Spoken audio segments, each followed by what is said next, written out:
I.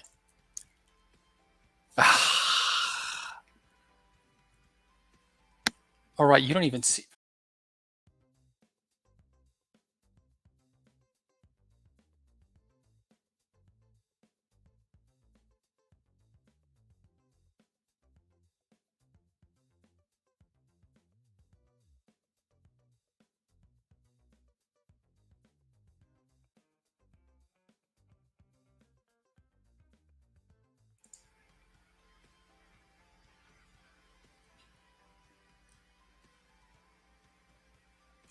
Since I'm a very progressive person, so I want someone to be more open-minded, and yeah, that's something that would match well with my personality, I guess.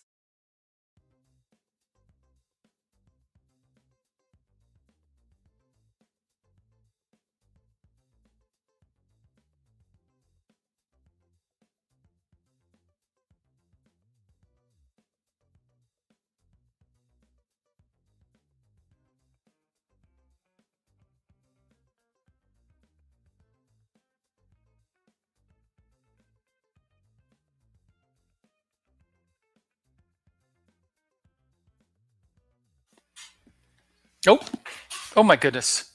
Where's Bella? Bella, did I leave you off the air?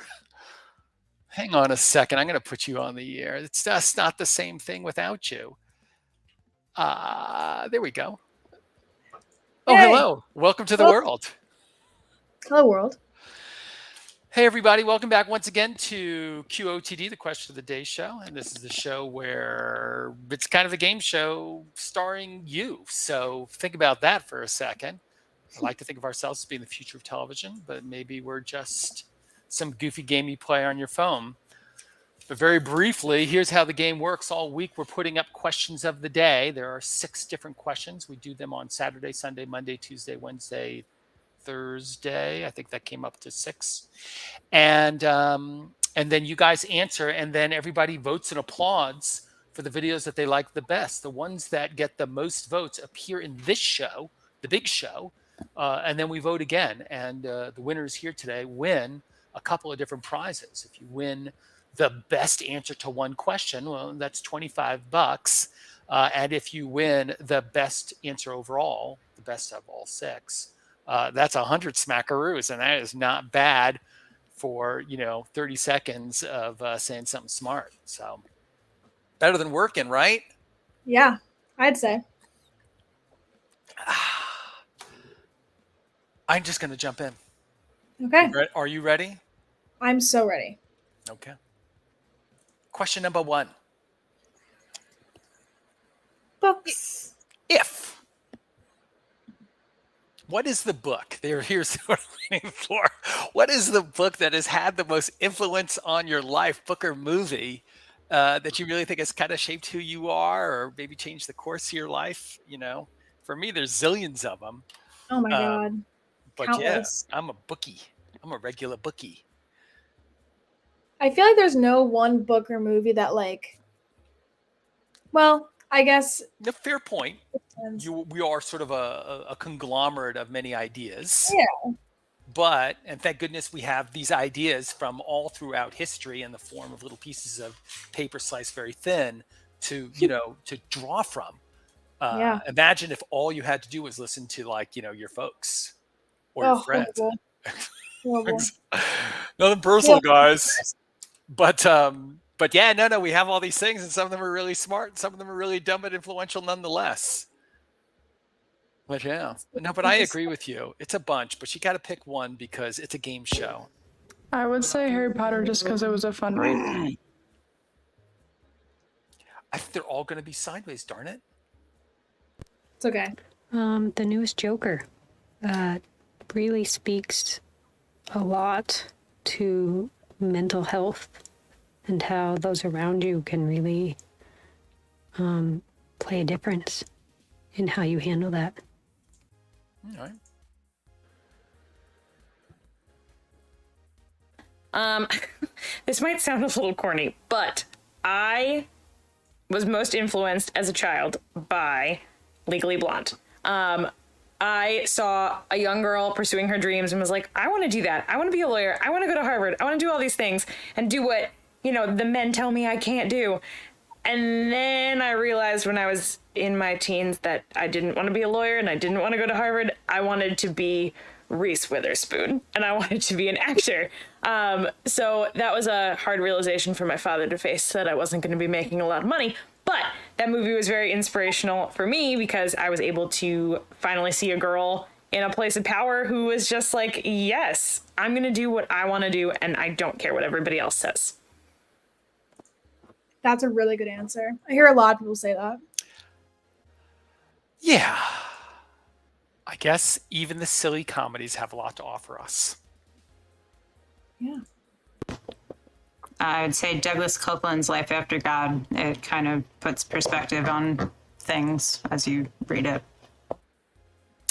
I've heard a lot of people talk about that book, but I personally have not read it. This is a very short book, and I mean like 60 pages, but it's called Chasing Failure, written by Ryan Leake.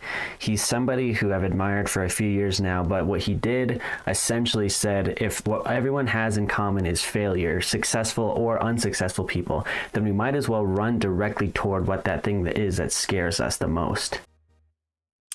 I totally agree with that. I'd say this book called When Breath Becomes Air because it just touched me so much. It's about cancer and it's one of the first biographies I ever read, and the man was just so humble and he showed me a new perspective, saying that, why not him? Why not him to get the cancer? And it's just so Wow. That is... Gotta write these down. We got to start reading. Yeah. So I don't know if you see, but I'm clicking away. I'm going to fix these guys. But guys, even though we're all sideways, click those blue buttons and vote for one of these people with these excellent book ideas. And one of them will be our winner and make it to the final round. How about that? Yeah. I really like The Legally Blonde. Oh, Allie. Yeah. Oh, what was hers again? Some booger movie. Exactly. And it was very meaningful to her. Yeah. It's so meaningful. Yeah, but Legally Blonde, we talk about that with my friends, how it's one of the first like girl power movies where she doesn't have to sacrifice her femininity to be a powerhouse. That's what's really good. And there's kind of a process of self-discovery that she's on that I think is super interesting. Yeah.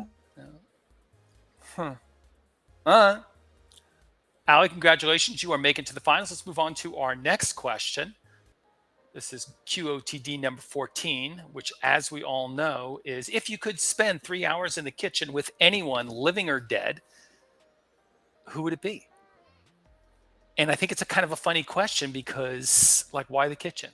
Why not just spend 3 hours for it? But the reason is because the kitchen's a very special place in the home. Kitchen is, at least in my house, kitchen is where it all goes down. The big fights and the coming together and the serious advice.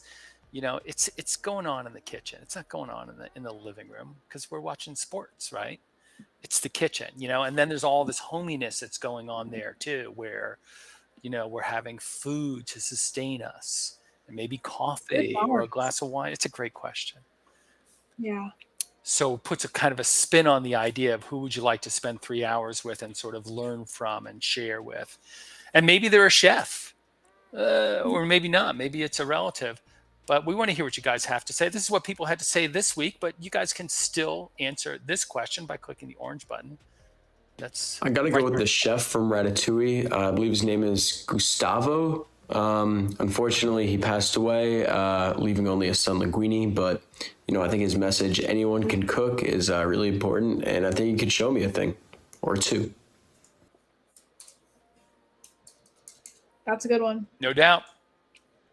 I would absolutely choose my grandmother on my mom's side. She passed away over 10 years ago, but she probably cooks the best Indian food that I've ever had, and I would love to spend that time with her.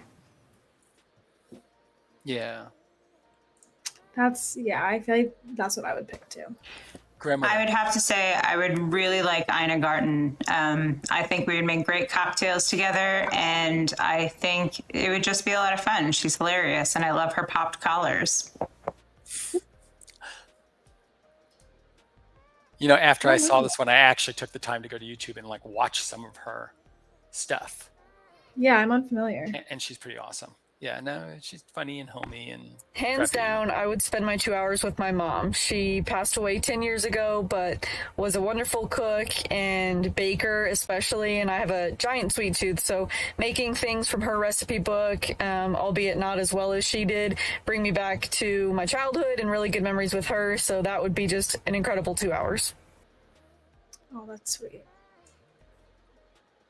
It's the moms and the grandmothers who really. So when my family came to the United States, my grandma had previously had a very sheltered life, but when she came to America, she ended up having to basically start over. So if I could cook with anybody for 2 hours, it would be her. Yeah.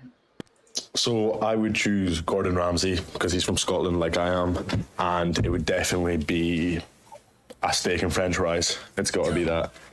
Steak and french fries. Okay. I would watch that. Put him on the show. Should get Gordon Ramsay up here. Make him a host. These are some good ones. Some wholesome, some celebrity chefs. You can't beat mom and grandma though. People go back to that one. You know, Yeah. that is your.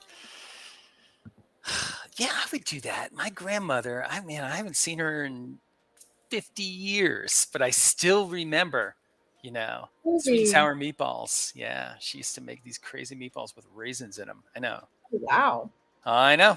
I don't know how I feel. I know, but it had a lot of grandma love in it, and that made it all the more awesome.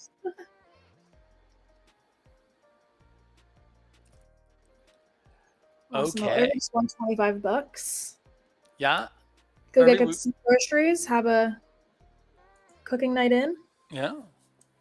You know, maybe make that grandma thing happen now if you're fortunate enough to still have her around. Next question. Where is your hometown?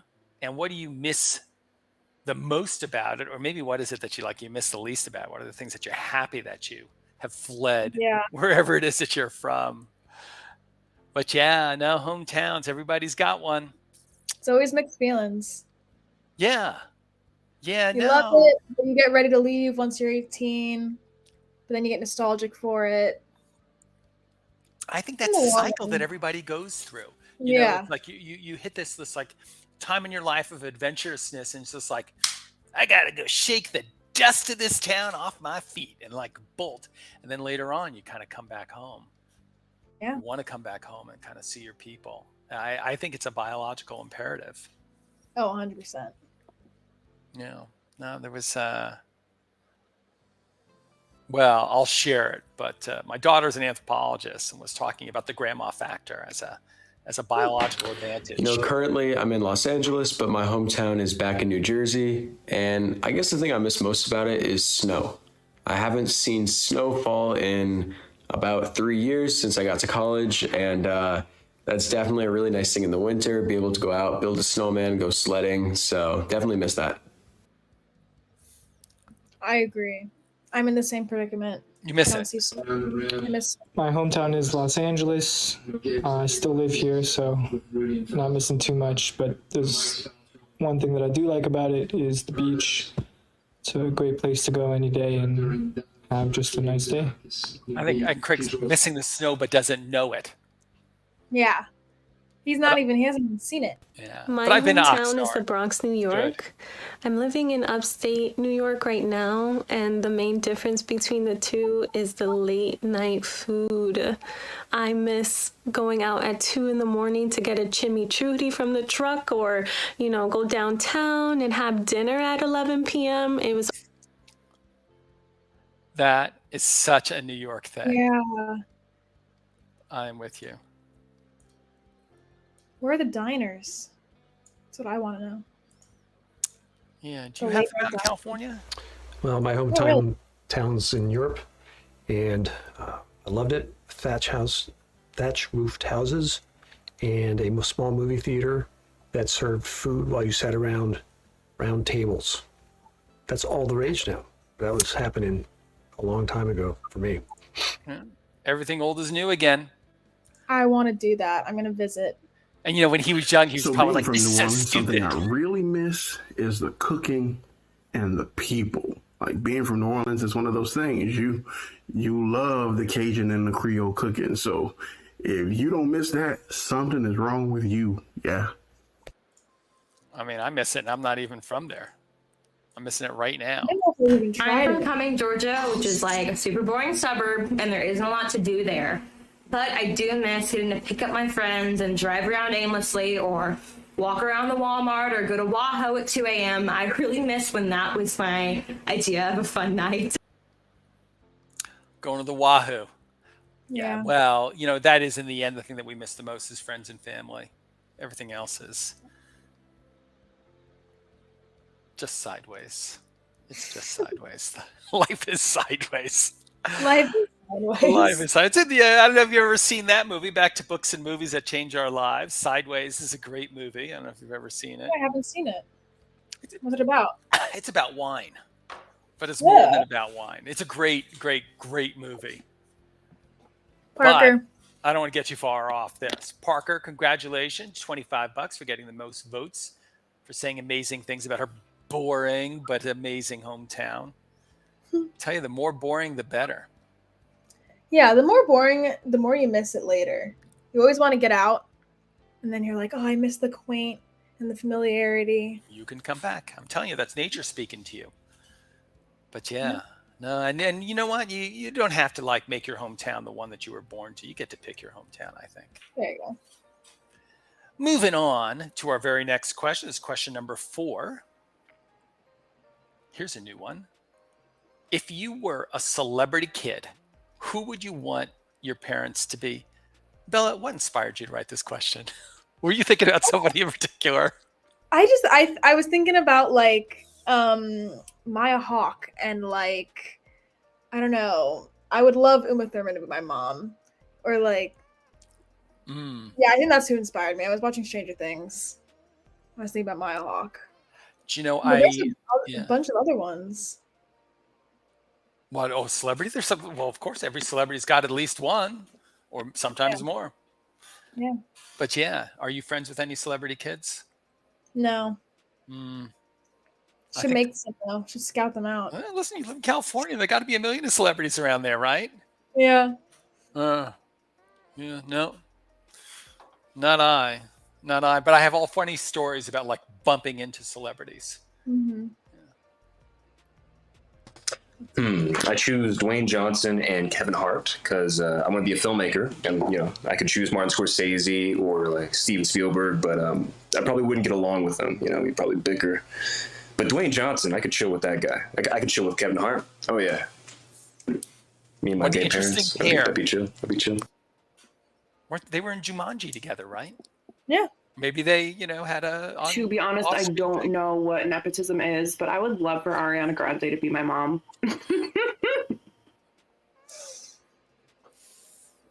I wonder if she's ready for a kid. My parents would be Ryan Reynolds and Blake Lively, without hesitation. You're basically guaranteed to be attractive, unless you get that 1 in 100 chance that you're not, and it is what it is. But you could even be in Marvel movies at some point. Yeah. You get cool parents. You're not going to be named North or Chicago. So how could you not pick these two? That's a good one. Have you seen their social media interactions? They're hilarious with each other. They're so funny. And they're so in love. If I were a nepotism baby, who would my parents be? Hopefully, if I was put into that life, my dad would be Joe Rogan. I don't even know who his wife is, but I want Joe Rogan to be my dad. Because we're going to get up some serious dumb things and just, I'm assuming we're going to shoot things or, I don't even know, jump out of planes, talk talk deep about things, talk about absolute rubbish, I think it'd be good fun. So I'm going for the Rogan family. Is Joe Rogan like a jumping out of plane adventure guy? I think if I had to choose, I would choose Will and Jada Smith. I think they're super cool. They're misunderstood, super controversial, and they just seem like cool parents. They seem like they don't always go with the norm, and their kids seem not weird, but very cool. Weird and cool at the same time. And yeah, they just seem like they'll be just fun to hang with. I could talk to if they were my parents. They seem relatable. They just seem fun to be with. Even though they would be my parents, I think I would want to hang with them. So yeah, I think I would choose Will and Jada Smith. They seem fun. One thing you know is that your dad would be fiercely loyal. Yeah. There you go. Easy, because I think about this way too much. If I were a nepotism baby, my parents would be Justin Timberlake and Jessica Biel. Because they are like such a powerhouse couple. They have unlimited money. And you could literally get into any entertainment industry you wanted to with those as your parents. Like, they produce music, movies, television. They have charities. Like, they do everything. And everyone knows them, and like, they also seem really nice. So yeah, Justin Timberlake, Jessica Biel, so that I could be a movie star or a musician without really even having to be talented. I could just do it because my parents do it. Pressure be high though. They are so talented. Like, That's true. I want to make that happen for her. who can we call? Can we call somebody? Make that happen. That Those is are really some really funny. good answers. Those are some of my favorite answers. Chris is number 1. Aaron is number 6. Everybody else falls in between. Vote for one of these guys, and let's send somebody to the final round. Alrighty. Who will it be? Who will it be? Hector wanted Blake Lively and Ryan Reynolds. That is the perfect answer. That was my favorite answer. Yeah, well deserved. You've got to look up their social media interactions. They're hilarious with each other. And their interviews. That's really funny. Yeah, they're so funny. Would not have been like my first like go-to. Really? But you know, on reflection, yeah, why not? You Why gotta not? show them online, then you would change your mind. Maybe they're like really mean though. Maybe Ryan Reynolds is like super mean. That would be crazy. Because you know, most like really funny people I know had kind of like messed up childhoods. Yeah, that's true. Yeah. Mm. So we were talking about this before the show. This is a reference to Fast Times at Ridgemont High, which you may recall, starring that celebrity Sean Penn. He's a celebrity kid, you know. Mm-hmm. Yeah. So nevertheless, there's a scene in the movie where they're talking about what is the best makeout album of all time. And the answer, well, I'm not going to say it. The answer's up to you guys. What do you think? Like, what's that album that you put on, you know, when you're trying to like get in the mood or put somebody in the mood, you know? Is it like, you know, that classic Al Green type stuff, or is it like something else? And have them their thought to even think. Maybe it's just a boy thought. Yeah, maybe. I would like to put that out there to the audience. See what they have to say. The best makeup album would have to be anything by Duckworth. His songs are super good, and they're just like so like romantic sometimes too. Like they have that vibe about them. Yeah, he writes a lot of romantic songs, and so I think any album by him, Super Good was also a really good album that could be a really good makeout song album. See, she has no problem with this. Rihanna knows. She like had it right there. On the top of my head, I will go with the album Evolution by Boyz II Men. I don't know that. I know of them. The one that comes to mind is that one 1975 album. I think it's something like "I Love to Watch You When You Sleep." It's a creepy name, but there's a lot of good songs on there for making out. It is indeed creepy. That is a little bit creepy.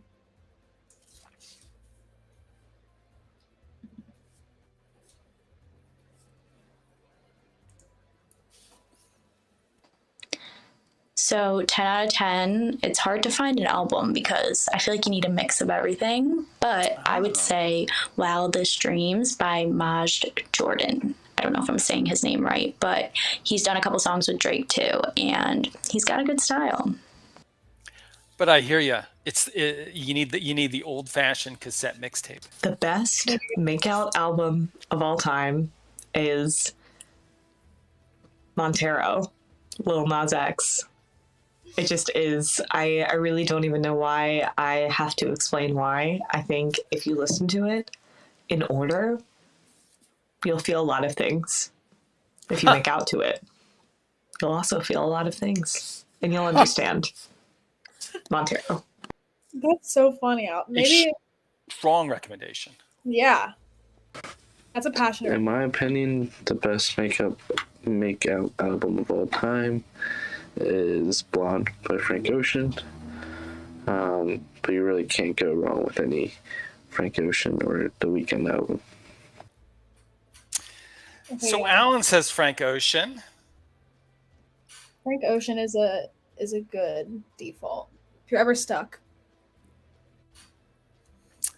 I am going to get these guys all straightened out, but going from left to right, Rihanna is number 1 with Duckworth. Then Annabelle with Boys to Men, Rex. Then Sonia, Maj Jordan. Ali says Montero, and You Will Feel Things. And then Alan says Frank Ocean because Frank Ocean. Yeah. Ali. Yeah. She was ready to go to the mat on that one. She knew it. Montero. Yeah. Yeah, she was very excited about her response. But this is what I'm talking about. Question of the day, why this is a public service message, right? So here we are sharing our life experiences to improve everybody's life in small ways. So there you go. Everybody has to try that next time. Montero. Yeah. I'm circling it. That's a controversial album too. Really? Yeah, one of his music videos, he like twerks on Satan, and they were like, people were mad. Yeah, I could see that. It's not like Kanye would dig it. No. Gosh, okay. Question number 6. So, does your dog like this is all about like relationship with pets. People who have pets very often have very strong relationship with their pets, and we all get along. But the question is, when you're getting along with your dog, does your dog think it's a person and that you guys are buddies and in the same family, or does your dog think that you're a dog? It's similarly, and you guys, if you've had a cat, you have the whole thing where the cats try to teach you like how to kill mice and things like that. I'm sure somebody will tell that story. But does your cat just think that you're a really lame cat who can't catch anything? Or does your cat think that he's a person and therefore deserves to be like sitting on that chair just as much as you do?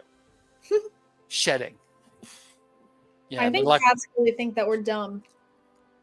Big cats. I wholeheartedly believe that. Cats are really good at being cats, and they think we suck at it, and they're so right. Yeah. I believe that my dog thinks that it's a person because a lot of the times if I act way too smart for just being a dog. So, and when I do things, it would try to copy me and mimic what I do. So, at times, I feel like it thinks of itself as a person instead of a dog. Yeah. I think a lot of people think that their dogs are people because they're so smart. So you does my dog think it's Think I'm a dog? My dog doesn't. I think dogs are smart. They definitely know we're something different. But my dog does think it's a human. It'll like prop itself up against the chair and sit like that with the hands up like this. So It's a good wait a time. second. It seems like she's always He's trying to saying copy that. us, or like when we're watching like a movie, she'll like sit up and watch a movie with us. But Does the dog think I'm he's definitely human, but you're human not? to that dog. Yeah. Wow, that's actually a little sad. Okay, so I don't have a dog or a cat currently, but when I did have a dog, honestly, I don't think she thought that I was a dog. I think pets are usually pretty smart and they kind of know that you're just a human. I've also heard that there's the thing with elephants. I think it's elephants that they know humans are humans and they like actually react to them as we would react to a dog. Like they think we're like super cute. I feel like dogs think that humans are cute too because they like just freak out over humans. That's so true. I've read that. Like elephants think we're like adorable. I Little think it's so funny. right? I would love to get into an No, elephant. my cat probably does think that I'm a big dumb cat. She's always trying to trick me, fool me, and get ahead of me. She will follow me around, ask for attention and playtime and let me pet her. And then right after that, she'll go right to her food spot where her cat food is, ignore that, and sit there and stare at me because she wants her tuna. She'll sit there for 30 minutes to an hour and just wait. And on top of that, at nighttime, she'll go out and sometimes she'll kill a mouse and she'll bring it in and she'll put it on me as like a present or a way of showing off, I guess. Yeah. I think that they're trying to like teach you to stop being so lame. My dog definitely thinks everybody's a dog. So we have a turtle, we have lizards, we have birds, we have a cat, and the dog treats every animal like another dog. So the dog is convinced that the cat is a dog. I don't know how, I don't know why, but it is. So I would say the dog thinks everybody's a dog. Because even when I had a little tiny bird that I found, a fledgling, the dog even thought the bird was a dog. So, unfortunately, dogs are not the brightest. They think everything else is a dog. He's got a whole zoo. Yeah, he's got a lot. I respect that. I don't know if my dog thinks I am a dog or not. They try to treat me as I am one, or they do their own thing. But I do think that my dog thinks that they are a person and that they can just go anywhere and do anything, but they cannot. So Yeah, that's why you got to get that prong collar out there. Show them who's boss.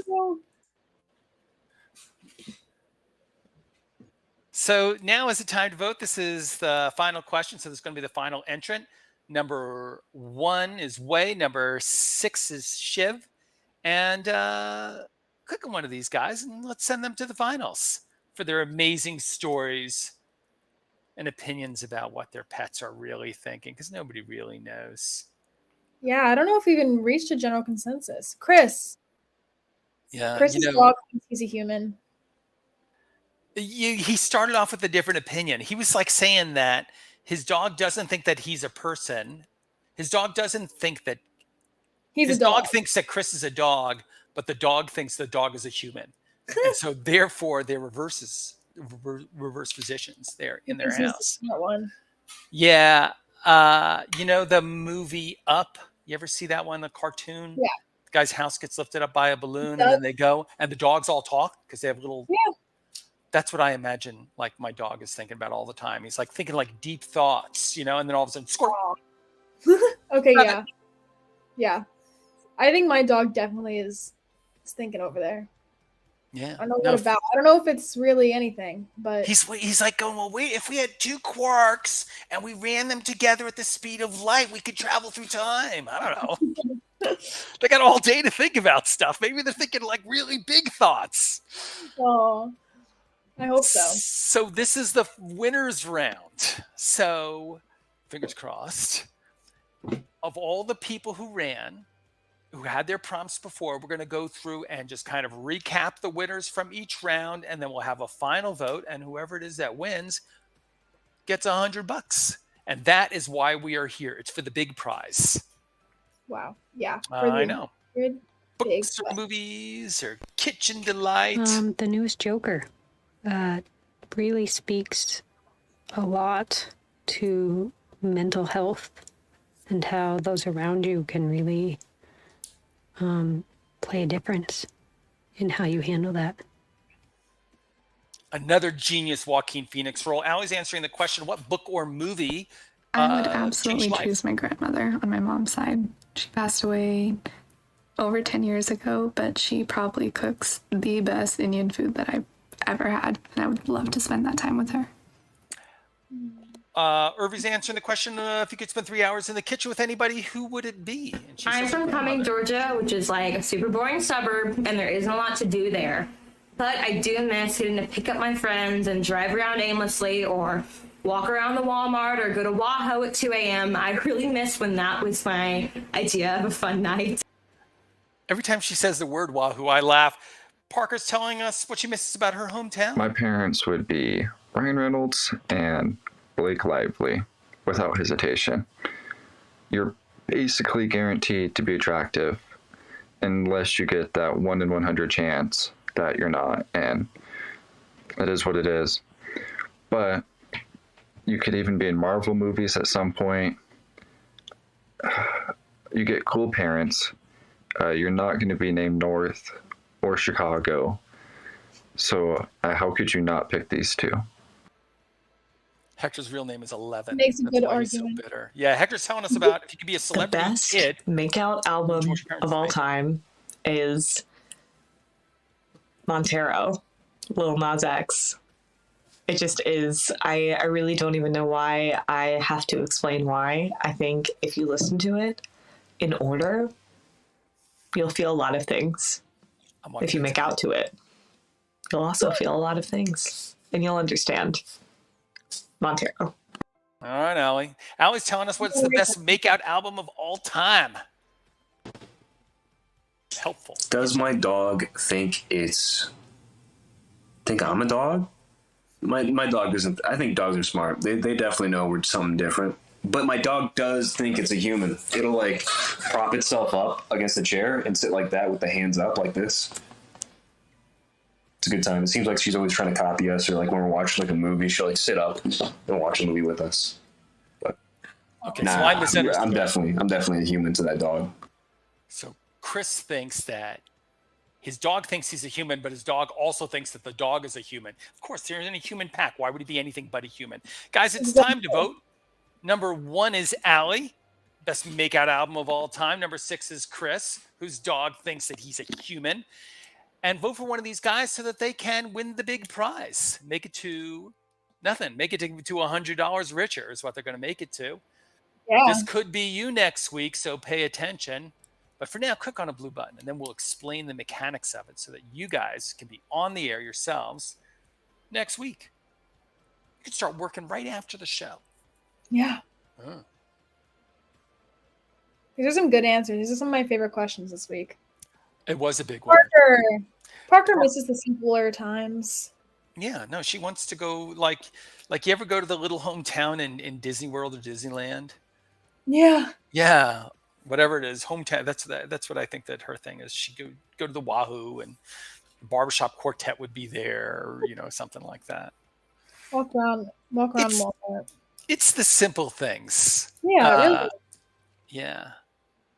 All my kids have left home now, and so you have this decision, and you're going to stay in your town or maybe move someplace else. Because you got some flexibility now. And I'm walking around my hometown the other day, last night, as a matter of fact, and you run into people that and everybody's got some shared experience, and you go into the local establishment and they already know what you want. It's great. There's something very magical about that. It is like a little home. So anyway, I like my hometown. I'm glad that Parker won, despite the fact that we had some amazing answers in some of these other areas. Yeah. Best makeout album. So, Bella, what happens next? What are we going to do? I mean, here it is. It's 4:45 Yeah. here in New Jersey. Well, late tonight, all around the world, not just Jersey. We're gonna It's quarter to something everywhere. Yeah, we're gonna switch to next week's questions, starting with Saturday's QOTD, which is, what is your absolute worst first date story? I'm sure people have a lot of them. Yeah, well, if you've ever been on a date, then you must have a first date, and they don't always go according to plan. No.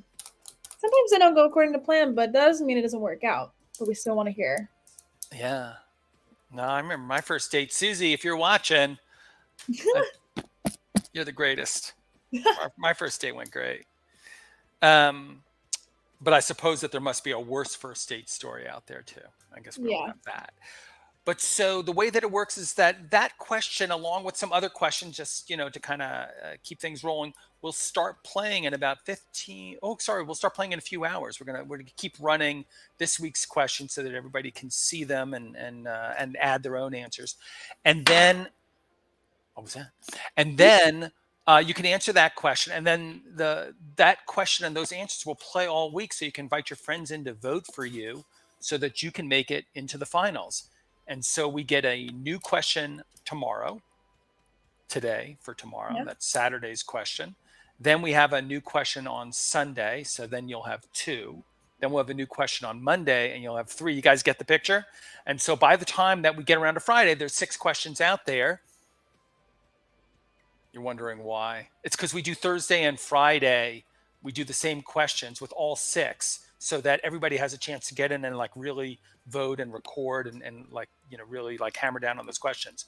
But so you have all week to sort of see them and answer the questions. So go to the website, beontheair.com, or check us out on YouTube or on Twitch or on Facebook. Or come to the site. The site, it's easiest to vote and record directly from the site. So yeah, check that out first. But if you prefer for YouTube or something like that, that's totally cool. Anyway, thank you very much. I especially appreciate everybody who recorded and shared a little bit of themselves. I appreciate the fact that people are out here voting and applauding throughout the week. This wouldn't work without your input. And, to next week, right? See you next week. All right, everybody have a wonderful weekend. There'll be about a 30-second pause, and then we'll start the new show. Ciao, everybody.